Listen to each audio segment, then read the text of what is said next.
오늘 우리 말씀 함께 나눌 말씀이에요. 디모데후서 4장 1절부터 8절까지의 말씀입니다. 디모데후서 4장 1절부터 8절까지의 말씀.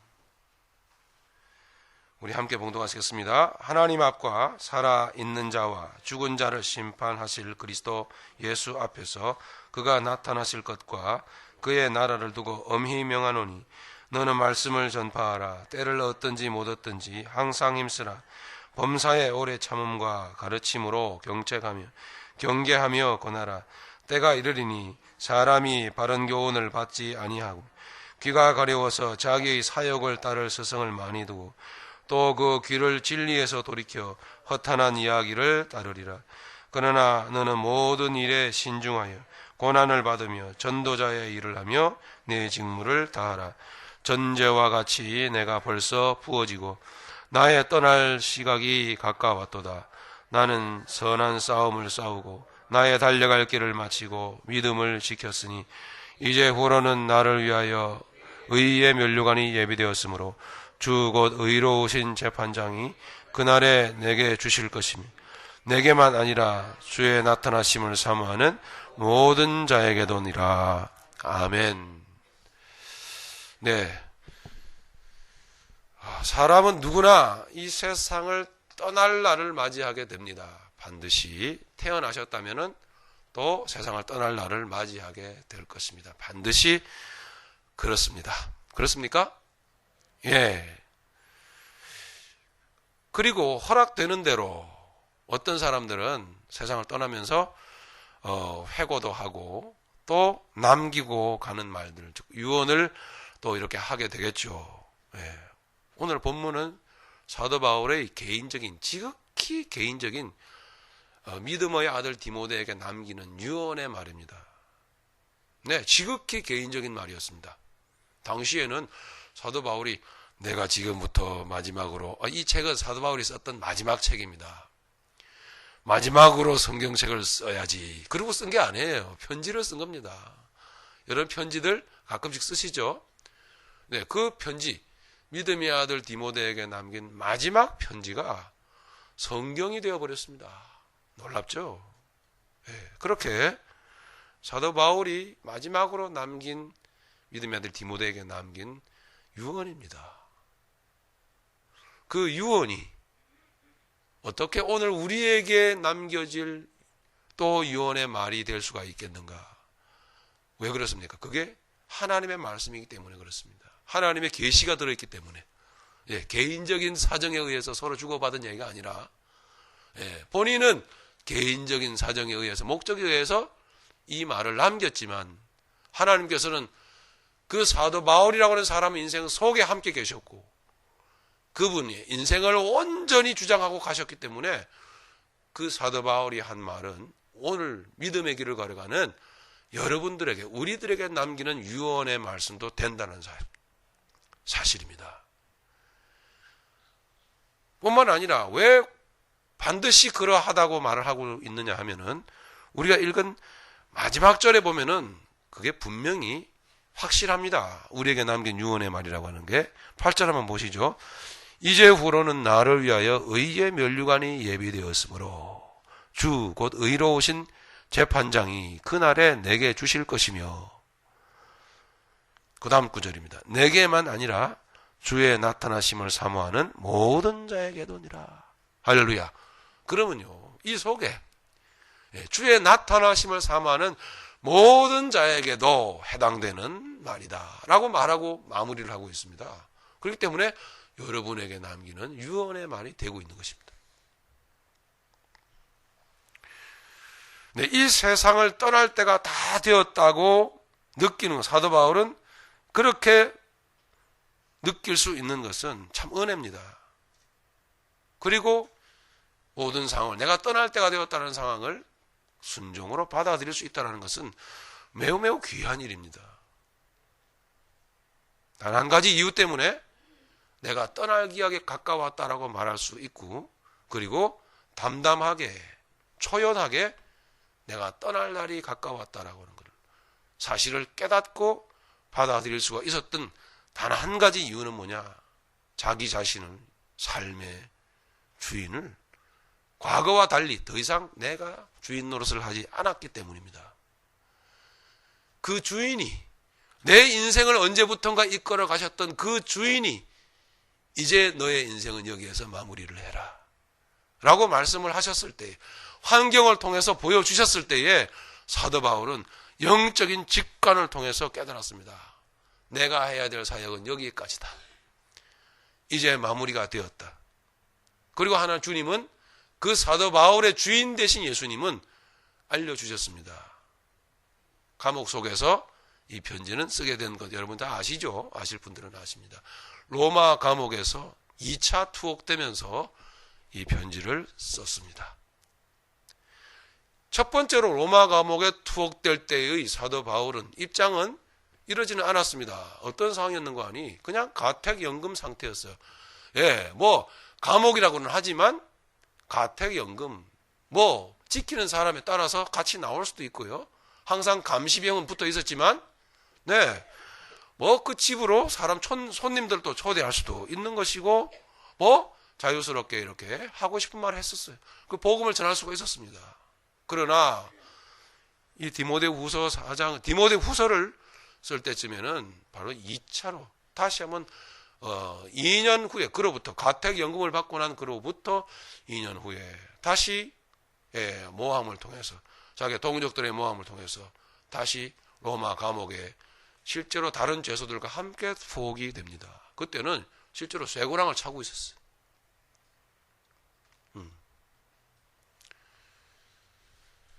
그와 같은 깊은 지하 감옥에 갇히면서 사도 바울은 직감했던 것입니다. 아, 주님께서 사역을 마무리를 하라고 하시는구나.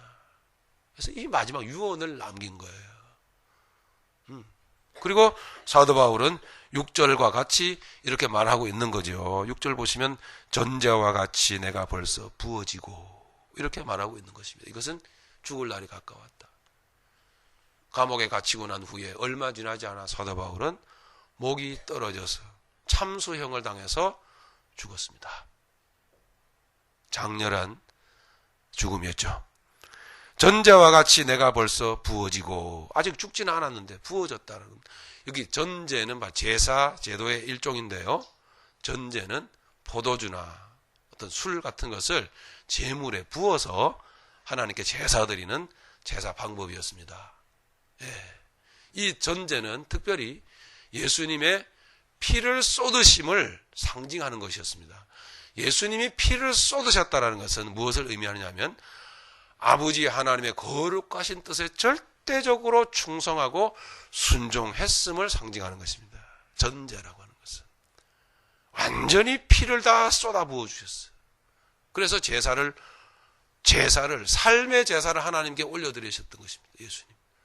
그런데 감히 사도 바울이 그 예수님의 하나님 앞에서의 온전히 순종해 드렸던 삶을 불살라 드렸던 그 예수 그리스도의 그 그리스도의 죽음을, 삶을 상징하고 죽으심을 상징하는 그 피 뿌리심을 상징하는 그 전제를 자기의 인생 속에 그대로 받아들여 적용을 시켰다는 것이죠. 나 또한 그렇게 나의 주인 되셨던 예수 그리스도, 나의 인생의 주인 되신 예수 그리스도께 내가 충성을 다하고 내가 온전히 순종하여 지금까지 달려왔다. 멋지지 않습니까? 감히 그렇게 말할 수가 있었던 것. 감히 그렇게 사도 바울은 자기의 인생을 그렇게 주님을 위해서 온전히 쏟아부었음을 자부했습니다. 그리고 거기까지 인도하신 것은, 여기까지 달려온 것은 자기의 능력이 아니었고 곧 나의 주인 되신 주님의 은혜였다라는 사실을 선포하고 있는 것입니다. 그래서 감히 여기에 전제와 같이 이런 말을 쓰고 있는 것입니다. 처음에 말씀드렸던 대로 여러분들도 반드시 인생을 마감할 날이 옵니다. 그때가 되었을 때에, 세상 떠날 날이 다가왔을 때에 여러분들은 어떻게 말씀하실 수 있겠습니까? 당연히 믿음의 사람이 인까닭에 여러분들도 이렇게 이야기할 수 있어야 합니다. 불의의 사고로 갈 수도 있습니다. 전혀 말 한마디 못하고 세상을 떠날 수도 있습니다. 그것이 여러분의 삶이 될 수도 있습니다. 꼭 유언을 남겨야 된다는 건 아닙니다. 삶 자체가, 살아온 인생 자체가 사람들이, 주변 사람들이 보기에 그 사람 하는 순간에 가셨다더라, 한마디 말씀도 못 남기고 가셨다더라 해도 괜찮습니다. 이 유언은 사도 바울의 인생 자체입니다. 말로만 하고 간 게 아닙니다. 사람이 세상을 떠나게 될 때에 하게 될 수 있는, 말을 하게 될 수 있는 기회가 있다면 무슨 말을 하겠습니까, 여러분? 어떤 말을 할까요? 그 사람이 살아온 삶을 회고하면서 이야기하게 되겠죠. 그죠? 살아온 삶이 아닌 다른 이야기를 할 수는 없습니다. 전혀 살아보지 않았던, 전혀 생각지도 않았던 그런 이야기들을 유언으로 남기지는 않습니다. 자기가 살아온 인생을 남기는 겁니다. 살아온 삶을 돌아보면서 혹 잘못했던 부분, 혹 아쉬웠던 부분, 안타까웠던 부분 이야기하게 되겠죠. 그리고 만족했던 부분, 감사했던 부분, 믿음의 사람으로서 힘들었지만 이 길을 걸어올 수 있었던 그 은혜, 감격, 이런 것들을 이야기하게 되겠죠. 그럼요. 사도 바울은 지금 그와 같은 이야기를 하고 있는 것입니다. 깊고 깊은 로마 감옥 속에서 부어지는 사도 바울의 인생이, 이 전제라고 하는 것은 히브리어로 네세크라는 단어입니다. 이건 부어드리는 제사를 말하는 거죠. 부어드리는 제사, 네세크. 예수 그리스도의 핏뿌림의 순종의 삶을 상징하는 것, 바로 동일한 믿음의 길을 걸어가는 여러분들의 인생이 되어야만 한다는 사실을 강력하게 지금 여기에 선포하고 있는 것입니다. 강력하게. 그래서 나는 선한 싸움을 싸우고 나의 달려갈 길을 마치고 믿음을 지켰다, 이렇게 말하고 있는 거죠. 이것이 누구라고요? 믿음의 사람이에요. 믿음의 사람이 반드시 남겨야 될 말이에요. 그래서 의의 면류관이 내게 예비되어졌다, 그런 것을 말하고 있는 거죠. 그러므로 다시 한 말씀을 드리면, 이 세상을 떠날 때가 이미 되었음에도 만약에 불구하고 사도 바울은 지금 매우 만족하고 매우 초연한 모습을 보여주고 있습니다. 깊고 깊은 감옥이었다 할지라도 결코 두려워 떠는 법이 없습니다. 이렇게 초연함과 또 담대함, 만족한 마음을 가지고 유언을 남길 수 있었던 이유는 뭐라고요? 자기가 더 이상 주인이 된 인생을 살지 않았고 내 인생의 주인은 예수님이 되어주셨기 때문에, 그리고 그것을 인정하고 사셨기 때문에 줄곧 인생길을 걸어가는 동안에 내 인생의 주인은 내가 아니고 예수님이시다, 나는 믿음의 사람이므로 그런 믿음으로 달려왔기 때문에 그 주님이 감옥이라고 하는, 두렵고 무서운 어두운 감옥이라고 하는 현장을 주셨을 때 이제 주님이 나를 부르시는구나 하고 깨달았다는 것입니다. 직관으로 말해요. 위대하죠? 멋지지 않습니까? 만약에 내 인생의 주인이 예수님이 아니고 내 인생의 주인이 여전히 예수님을 믿는다고 하면서도 내가 주인이 된 인생을 내가 살아왔다면 그 사람은 절대 인생을 내려놓지 않을 것입니다. 절대 감옥 속에서 초연함을 누리지 못해요. 절대 담대하지 못합니다. 절대 담담하지 못합니다.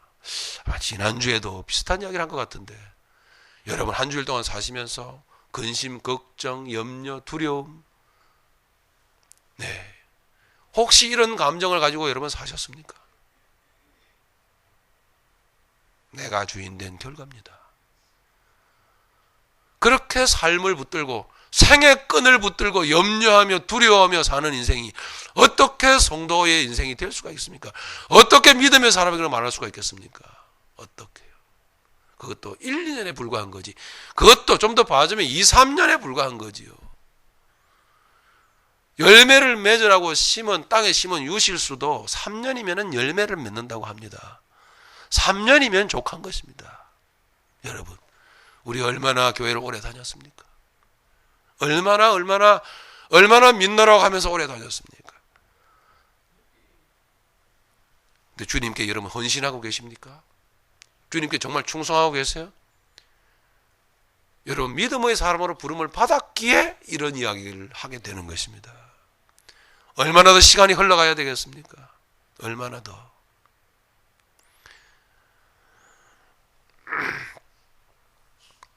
여러분 생각해 보십시오. 이 세상 떠날 때가 다 됐는데, 그죠? 떠날 때가 다 되었는데 사도 바울은 늙어서 간 게 아닙니다. 주님이 강제로 불러 올리신 겁니다. 이제 그만해라. 됐다. 충분하다. 예. 다음 바톤은 다음 사람에게 내가 넘긴다. 너는 여기서 끝내라.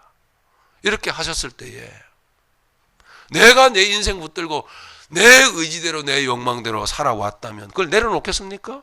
그 환경을 포기를 할까요? 인정할까요? 그게 무슨 뜻인지 알까요? 주님은 나를 부르시는데 질병으로 부르실 수 있고 물질의 어려움을 부르실 수 있고 이렇게 감옥의 어려움을 부르실 수 있는 것입니다. 그럴 때 그걸 인정할까요? 인정 못하겠죠. 아니요. 믿었기 때문에 이렇게는 할 수 있을 거예요. 주님, 나 주님 위해서 여지껏 살았는데 왜 벌써 오라고 하십니까? 이게 뭡니까 도대체? 나 못 갑니다. 고쳐주세요. 나 못 갑니다. 잘 되게 해주세요. 아마 이럴걸요? 그것은 신앙이 아니죠.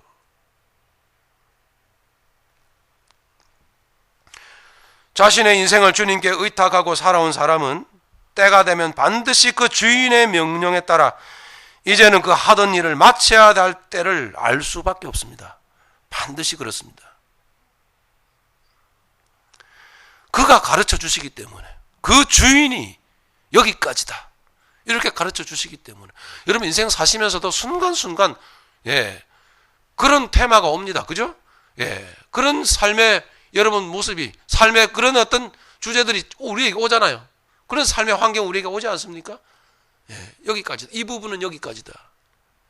내려놓자. 이렇게 되는 겁니다. 삶 속에서도 그런 거예요.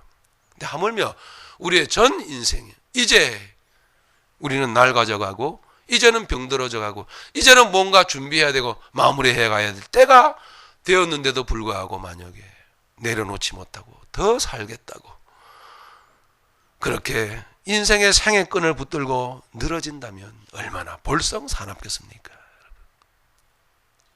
여러분의 주인은 누구십니까? 그가 하던 모든 일의 주도권은 그가 아니라 믿음의 사람은 그의 주인이 쥐고 있기 때문에, 맞습니까? 내 인생의 주도권은 주님이 쥐고 있는 거예요. 그러면 때가 되었음에도 그 일을 내려놓지 못하고 있는 사람이 있다면 그 이유는 바로 말씀드린 대로 자기 스스로가 자기 생의 주인이 되어 있기 때문에. 사도 바울이 남긴 유언을 통하여 나에게 그분이 의의 면류관을 주실 것인데 나뿐만이 아니야. 동일하게 주의 나를 사모하는 모든 믿음의 사람들에게도니라. 할렐루야. 이렇게 남긴 유언은 동일하게 사도 바울이 내가 이제 전자와 같이 벌써 부어지고, 감사로 말입니다. 만족감 가운데 감사로 하나님께 내 인생을 이렇게 온전히 이끌어 주셨음을 감사합니다. 이렇게 올려드릴 수 있어야만 된다는 것입니다. 그렇게 인생의 때, 떠날 때가 가까워 올 때. 자, 요 한 달라고 우리 결론을 냅시다. 이 인생에 두 방향이 있죠. 내가 주인된 인생. 주님이 주인된, 이 말이 안 되는 거예요, 여러분. 이미 주님 그랬을 때 그분이 주인이신데 또 주님이 주인 되십니까? 좀 말이 안 되네요. 그죠? 어쨌든 내가 주인된 인생과 그분이 예수님이 주인된 인생의 차이점은 뭘까요? 각각 하늘과 땅 차이로 나타나게 되어 있습니다. 무엇일까요? 해피엔딩. 주님이 주인된 인생은 해피엔딩으로 끝납니다. 행복하잖아요, 여러분. 너무 놀랍죠? 이거 웬 능력입니까, 여러분? 예? 사도 바울은 마지막 목이 떨어질 때 목을 길게 빼고, 예? 이제 무서운 칼날이 내 목에 떨어지게 되기 직전에 준비를 했습니다. 그리고 목이 떨어질 때 전에 내려오는 이야기에는 이 한마디를 외치고 죽었다고 하죠. 예수! 예수! 이 한마디를 외치고 죽었다고 합니다. 행복하지 않습니까? 마지막 죽을 때 예수를 외치고 죽을 수 있는 거예요. 반드시 예수님이 주인된 인생은 해피엔딩으로 끝나게 되어 있어요. 그러나 생의 육신의 끈을 붙들고 사는 인생은, 내가 주인된 인생은 반대 무슨 인생일까요? 네? 승환아, 무슨 인생? 반대? 해피엔딩 반대 뭐? 새드 엔딩이지 뭐예요. 예? 새드 엔딩. 슬픈 인생입니다. 슬픈 인생. 예. 자기가 주인된 인생을 살면 결국 슬픈 인생으로 인생의 막을 내리고야 만다는 것을 오늘 본문을 통해서 보여주는 것입니다. 여러분, 여실히 철저하게 보여주고 있는 거죠. 6절과 8절까지의 고백을 통해서 우리는 분명히 오늘의 말씀은 디모데에게 주신 말씀뿐만 아니라 여러분들에게 주시는 말씀이라는 거죠. 그럼 사도 바울의 살았던 인생의 내용은 어디에 기록되어 있을까요? 그 앞부분에 기록되어 있는 거예요. 잠시 한번 보시겠습니다. 4장 1절부터 보십니다. 하나님 앞과 살아있는 자와 죽은 자를 심판하실 그리스도 예수 앞에서 그가 나타나실 것과 그의 나라를 두고 엄히 명하노니. 기억하십시오. 다시 감옥에서 죽기 직전에 이와 같은 담대한 말을 할 수 있다는 사실. 뭐예요? 무슨 엔딩? 해피엔딩이에요. 해피엔딩. 너는 말씀을 전파하라. 때를 얻든지 못 얻든지 항상 힘쓰라. 범사에 오래 참음과 가르침으로 경책하며 경계하며 권하라. 자, 2절의 말씀 무엇을 말해줍니까? 사도 바울 자신이 이렇게 살아왔다는 거예요. 그렇죠? 살아온 내용을 말할 수밖에 없어요, 여러분. 살아온 내용을 가지고 후회를 하든가, 살아온 내용을 가지고 만족하여 남겨진 사람에게, 좀 더 인생을 오래 살 사람들에게 너도 이렇게 살아야 되지 않겠니? 라고 말하는 거죠. 주님께서, 우리의 주인 되신 주님께서, 여러분의 주인 되신 주님께서 오늘 2절의 말씀을 통해서 여러분들이 어떤 일을 하고 살아야 될지를 가르치고 있는 거예요, 여러분. 유언은 소중한 겁니다. 신중한 마음으로 들어야 되는 거죠. 우리 2절을 같이 읽겠습니다. 시작. 너는 말씀을 전파하라. 때를 얻든지 못 얻든지 항상 힘쓰라. 범사에 오래 참음과 가르침으로 경책하며 경계하며 권하라. 아멘. 네, 우리 사랑하는 어린 자녀들도 꼭 들으시길 바랍니다. 여러분의 결과적으로 인생의 본질은 복음 전파였습니다. 여러분들이 우리 자녀들 중에 음악하는 자녀들 있죠? 요즘 저희 집사람이 노래 가르친다고 막 꺾게 막 그러는 소리가 들려요. 주일 오후 되면은 말이죠. 참 좋습니다. 열심히 공부하세요. 열심히 노래하세요. 예, 할 수 있는 대로 최고가 되어 보십시오. 그러나 그 삶을 통해서 주님이 드러나시길 바랍니다. 예수님께 영광을 돌리시기를 바랍니다. 예, 주님을 알지 못하는 죄 가운데 헤매는 자들이 바로 여러분의 삶을 통해서 주께로 돌아오는 역사가 나타나기를 원합니다. 여러분, 가진 것 좋습니다. 가진 게 죄는 아닙니다. 그러나 그 가진 것을 뭐 하겠습니까, 여러분?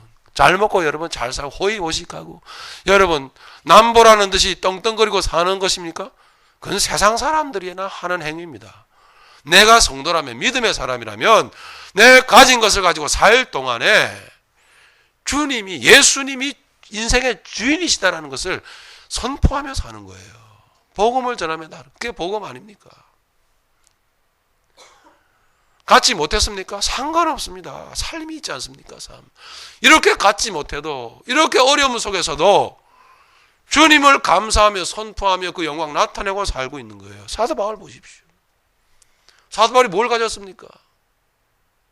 가진 거 하나도 없습니다. 달랑 몸뚱이 하나만 갖고도 그렇게 주님을 전파하며 복음을 전하며 살고 있지 않습니까?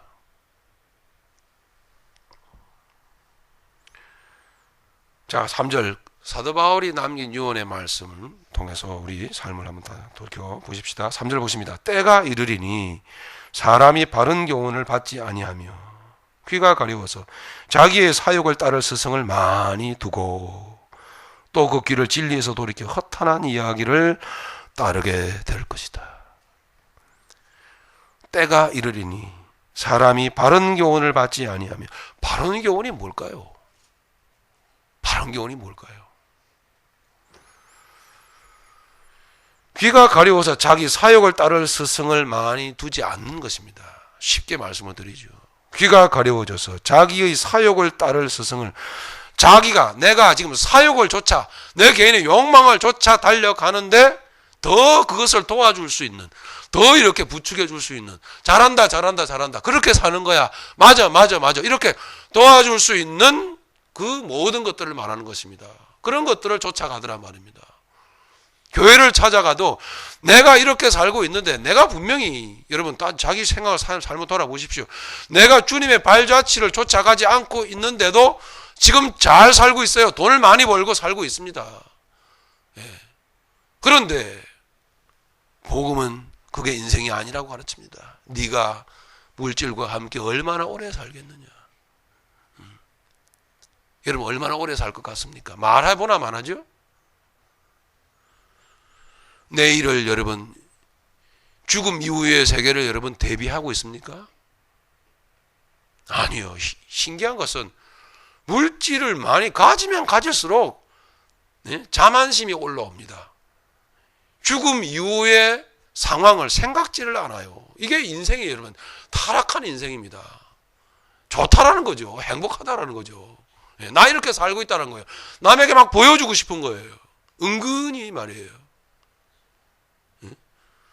괜히 그렇게 그거 끼고 나오지 마세요. 다이아 반지 막 이런 거, 금반지 막 이런 거.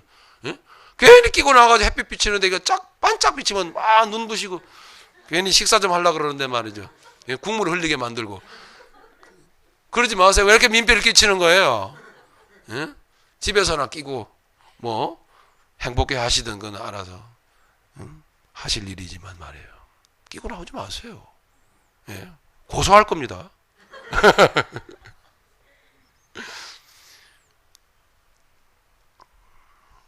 약이 올라서 그런 거예요. 제가요. 다이아반지 한번 못 껴봤거든요. 이렇듯 여러분 교회라고 하는 것은 내 입맛에 맞게 골라다니는 게 아니에요. 여러분 교회는 뭡니까? 예수 그리스도의 죄를 사하시고 인생의 문제를 해결하시기, 근본적인 문제를 해결하시기 위하여 흘리신 예수 그리스도의 보혈의 피, 그 십자가의 터 위에 세워진 것입니다.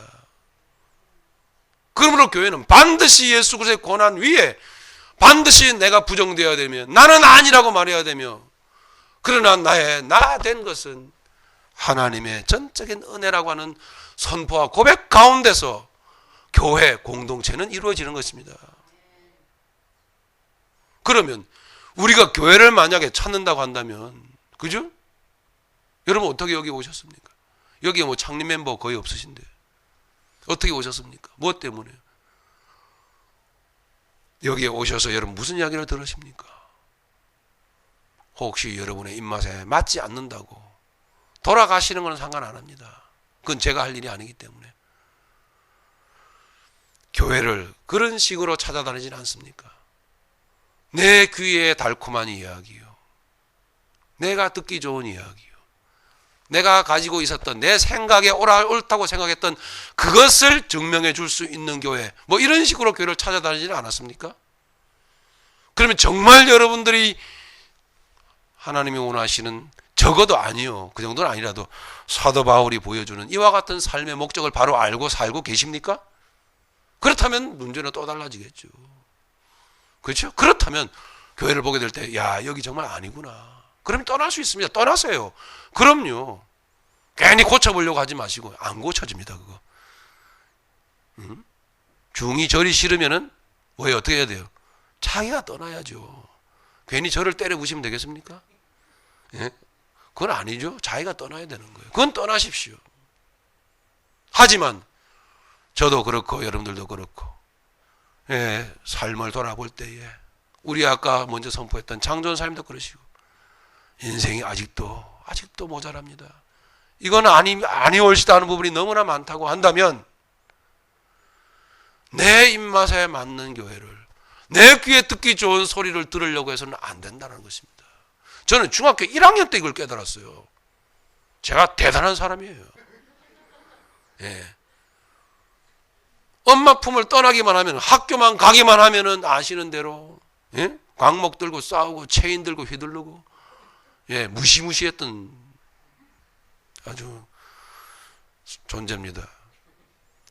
그렇게 마음대로 술 마시고 담배 피우고 세상을 아주 그 어린 것이 세상 인생을 어릴 때부터 막 사는 법을 배워가지고 막 살았는데, 교회에 가면 신기한 게 찔리는 얘기가 하나도 없는 거예요.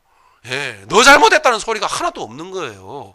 예, 그게 이상하더란 말이에요. 저는 그게 너 이놈 그래야 되는데 말씀 속에 그게 하나도 없어요. 오히려 그게 불편합니다. 저는 오히려.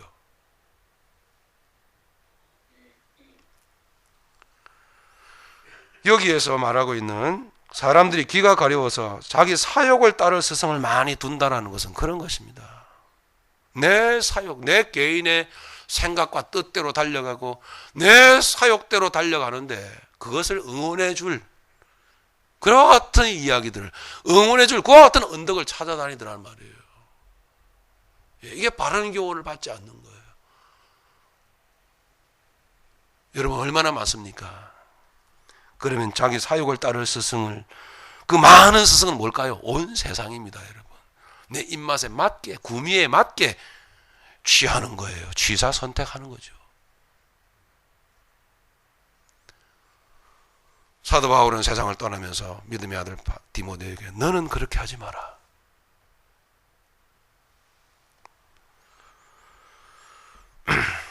넘어가겠습니다. 4절. 또 그 귀를 진리에서 돌이켜 허탄한 이야기를 따르리라.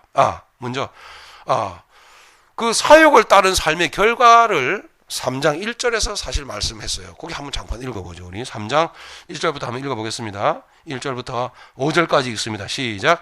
너는 이것을 알라. 말세에 고통하는 때가 이르러 사람들이 자기를 사랑하며 돈을 사랑하며 자랑하며 교만하며 비방하며 부모를 거역하며 감사하지 아니하며 거룩하지 아니하며 무정하며 원통함을 풀지 아니하며 모함하며 절제하지 못하며 사나우며 선한 것을 좋아하지 아니하며 배신하며 조급하며 자만하며 쾌락 사랑하기를 하나님 사랑하는 것보다 더하며 경건의 모양은 있으나 경건의 능력은 부인하는 자니 이 같은 자들에게서 네가 돌아서라.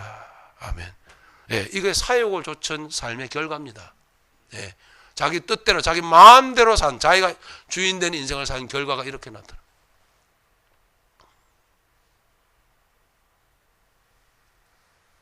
이 같은 자들에게서 내가 돌아서라.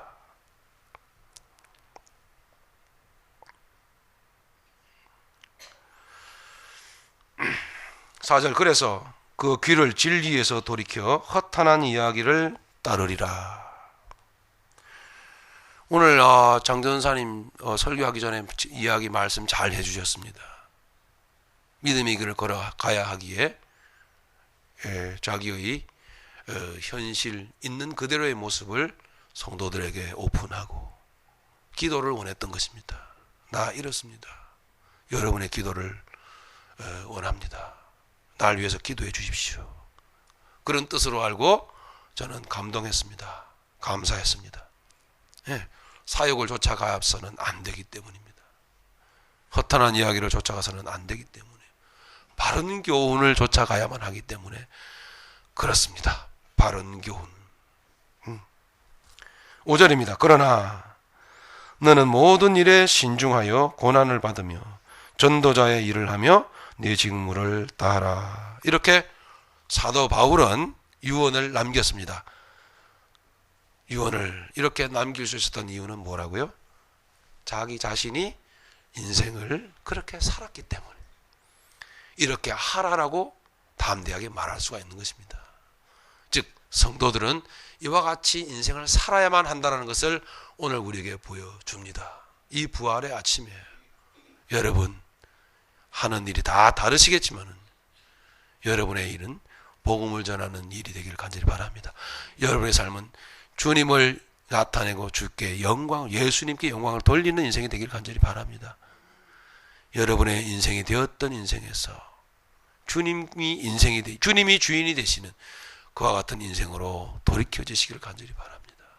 그러면은 제가 장담컨대 여러분들도 이렇게 유언을 남기시게 될 겁니다. 내가 전자와 같이 부어지고 주님이 하나님 앞에 충성, 감사, 순종했던 것처럼 나 또한 내 인생의 주인이신 예수님 앞에 그 이후로부터 날 만나주신 그 이후로부터 평생을 눈을 떼지 않고 주님이 걸어가신 발자취를 그대로 밟아왔노라. 주님의 은혜로 말미암아. 아멘. 이렇게 여러분 유언하시게 되기를 간절히 바랍니다. 삶을 남겨주시기를 간절히 바랍니다. 1절부터 5절까지의 내용이 여러분의 삶의 유언이 되기를 간절히 바랍니다. 여러분은 모든 일에 신중하시기를 바랍니다. 진지하시기를 바랍니다. 밝고 명랑하게 건강하게 소망이 넘치는 건강한 삶을 사시되 여러분 안에는 주님의 발자취를 밟아가야 하기 때문에 이게 바른 교훈입니다. 진지해야만 합니다. 가벼워서는 안 됩니다. 큰 무게중심이 여러분 저 뱃속 깊이 자리 잡아야 됩니다.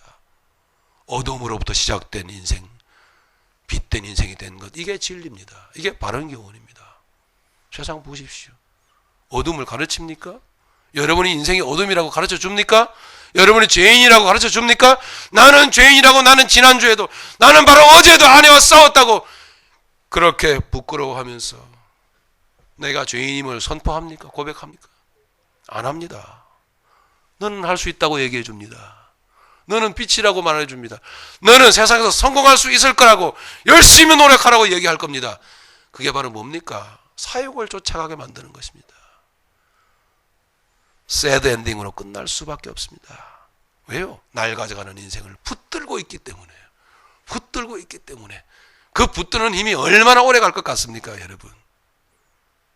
오래 가지 못합니다. 거두절미하고 여러분들은 이미 주님께서 구원하신 구원의 백성이기 때문에, 천국 백성이기 때문에 여러분들의 인생의 주인은 주님이십니다. 끌고 가십니다. 그리고 반드시 내가, 저와 여러분들이 품에 품고 살아갈 수밖에 없는 사역의 그 핵심을 끄집어 내시고야 맙니다. 이게 진리입니다. 바른 교훈입니다. 제가 여러분께 바른 교훈 한마디 일러드리고 마치도록 하겠습니다. 애굽을 나왔던 광야를 걸어가는 이스라엘 백성들에게 항상 하나님이 어떤 하나님이신지, 하나님이 인도에 가시는 하나님이 어떤 하나님이신지를 가르치시는 문구가 있었습니다. 그게 뭔지 아십니까? 나는 아브라함의 하나님이요 이삭의 하나님이요 야곱의 하나님이라. 하나님께서는 말씀하실 때마다 이 얘기를 계속 반복합니다. 이게 무슨 뜻일까요? 아브라함을 인도에 갔던 것처럼, 이삭을 인도에 갔던 것처럼, 야곱에게 했던 것처럼 너에게 할 거다, 이 얘기예요. 하나님께서 아브라함에게 어떻게 하셨습니까? 많은 아브라함의 삶의 내용이 있지만 최종적인 모습 한 가지만 보여드리면 뭐예요? 아들을 가져가셨어요. 아들을. 그죠? 아브라함에게 어느 날 갑자기 하나님 나타나셔서 네 아들 내놔라 그랬단 말이에요. 이삭을 데려가셨습니다. 하나님은 그렇게 하는 거예요. 여러분, 우리 어른들에게 있어서 자식은 뭡니까? 또 다른 나 자신의 표현입니다. 아들이라고 하는 건, 자식이라는 것은 내 자신의, 내 존재의 또 다른 어떤 표현이에요, 여러분. 다시 말해서 자식이라고 하는 것, 아들이라고 하는 것은 내 보이지 않던 내 저 숨겨진 인생의 욕망의 표현인 것입니다. 내가 내 인생 내 때에 안 됐던 걸 자식 때에 해결해 보고자, 보상받아 보고자 하는 그 몸부림이 바로 자식인 거예요, 여러분. 하나님께서는 아브라함을 다루시기 위해서 이삭을 데려가신 거예요. 내어놔라. 그랬던 거예요. 아브라함은 얼마나 괴로웠겠습니까? 하나님께서는 아브라함의 깊숙이 들어있는 사욕을 뿌리 뽑는 거예요. 사욕을. 그러나 데려가셨지만 그렇게 처참하게 허무하게 데려가시고 끝나셨습니까? 아니에요. 데려가시는 것처럼 하나님은 연극만 하신 거예요. 사실은 데려가시는 것처럼 우리에게 그 사욕을 좇을 스승을 많이 둘 수밖에 없는 우리 인생을 하나님께서는 절대 허락지 않습니다. 바른 교훈을 말씀을 드리는 겁니다. 자식 내놔라. 고통과 괴로움 속에서 하나님께 올려드리고 난 이후에 하나님 어떻게 했습니까? 그 자식 다시 돌려줬어요. 할렐루야. 다시 돌려줬다고요. 이삭은 어떻게 했죠? 이삭에게서의 자식은 누굽니까? 야곱입니다. 야곱을 데려가셨어요. 네. 하나님께서는 야곱을 데려가셔서 20년 동안 이삭은 야곱을 보지 못했습니다. 그러나 영원히 데려가셨습니까? 야곱을 다시 돌려보내주셨잖아요. 야곱은 다시 이삭의 품 안으로 돌아갑니다. 이게 하나님이 하신 일 아닙니까? 하나님이 그렇게 하시는 거예요. 야곱에게 있어서는 어떻습니까, 여러분? 자식을 데려가시죠? 누굽니까? 요셉을 데려가잖아요. 장장 22년 동안을 데려갔습니다. 야곱을 여러분 배우셔서 아시죠? 얼마나 야곱이 가슴이 타고 얼마나 속이 타들어갔겠습니까? 자기가 사랑했던, 자기의 애정을 다 쏟아부었던 자기의 사랑했던 아내 라헬이 낳은 장남입니다. 그 자식을 하나님이 데려가신 거예요. 야곱은 피가 마르고 야곱은 마음이 속이 타들어갔을 겁니다. 하나님께서 요셉을 영원히 데려갔습니까? 아니요. 요셉을 돌려주셨잖아요. 할렐루야. 무엇 하시기 위해서요? 사욕을 좇을 많은 스승을 둘 수밖에 없는 우리의 이 세상을 향한 속성, 인간성을 다루시기 위함입니다. 이게 바로 여러분 바른 교훈입니다. 바른 교훈은 어둠 속에서의 빛입니다. 그냥 빛이 아니라 죄 가운데서의 구원입니다. 죽음을 통한 부활입니다. 할렐루야. 죽음이 없는 부활은 없습니다. 어둠이 없는 빛이 어디 있습니까? 우리는 어둠이 없고 우리는 죽음이었습니다. 하나님은 우리를 이걸 가르치는 거예요. 아브라함을 그렇게 가르쳤고 이삭을 가르쳤고 야곱을. 그래서 이스라엘 백성된, 영적 이스라엘 백성된 여러분들에게, 저와 여러분들에게 나는 아브라함의 하나님이요 이삭의 하나님이요 야곱의 하나님이다 말씀하시는. 여러분 안에 있는, 품 안에 있는 자식을 데려가실 때에 그 의미를 바로 알고 주님 감사합니다. 세상을 쫓아서 나아가는, 사욕을 쫓아 나아가는 무릎을, 발걸음을 멈추게 하시고 무릎을 꿇게 하시니 감사합니다. 그로 통해서 주님이 주인 되신 인생만을 살게 하셔서 여러분의 인생을 해피엔딩으로 끝나게끔 하시려는 하나님의 놀라운 은혜가 저와 여러분들에게 충만하게 부어지고 있는 것입니다. 이 부활의 아침에 사랑하는 자녀들에게 하나님의 거룩하신 뜻이 이해되어지고 깨달아졌기를 간절히 원합니다. 부활의 삶을, 그래서 통속적인 매년마다 돌아오는 부활절이 아니고 이 부활의 삶을, 주님이 주인 되신 삶을 바른 교훈을 쫓아 걸어감으로 말미암아 여러분들이 남기는 그 유언이 여러분의 삶이 되시기를, 그리고 그 남겨진 삶이 여러분이 보여주셨던 삶이 복음 전파의 인생이 되시기를 예수님 이름으로 간절히 축복합니다.